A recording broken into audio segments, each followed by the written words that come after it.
رسول پاک کا وصال ہوا نا، حضرت بلال نے منہ سے لفظ ہی کوئی نہیں ادا کیا. کسی نے اپنا دکھڑا کسی انداز میں سنا لیا. حضرت عمر نے کہا، جس نے کہا حضور وصال کر کے گردن اڑا دوں گا.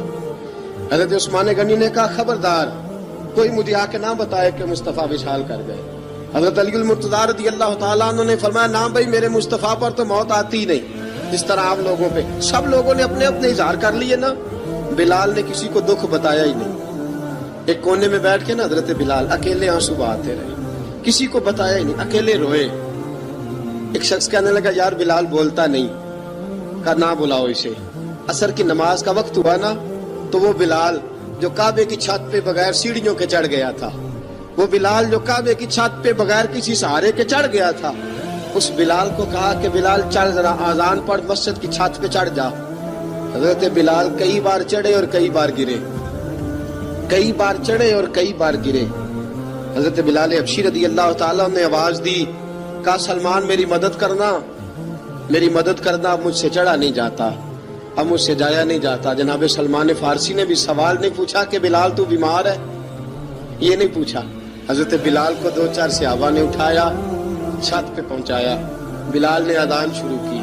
جب کہا نا اللہ اکبر اللہ اکبر، وہ آواز جس میں بڑا سوز ہوتا تھا، بڑی درد، بڑی بلندی ہوتی تھی، بڑا جوش خروش ہوتا تھا، آج وہ آواز دب گئی. جب بلال نے کہا نا اشہد ان لا الہ الا اللہ، حضرت بلال رضی اللہ تعالیٰ عنہ نے تھوڑی دیر روک کے سانس لیا. جب کہا نا اشہد ان محمد رسول اللہ، جو سارے چپ کھڑے تھے نا، ان میں سے ایک بابا رو پڑا جس کا نام ابو بکر صدیق تھا. جب حضرت ابو بکر صدیق کی آنکھ میں آنسو آیا تو حضرت بلال چھت کے اوپر زمین پہ گرے، زمین پہ گرے اور کہا ابو بکر یہ ڈیوٹی کسی اور کی لگا دے، یہ ڈیوٹی کسی اور کی لگا دے. اب میری روح اجازت نہیں دیتی، مصطفیٰ کریم کے بعد مجھ سے اذان نہیں پڑھی جائے گی.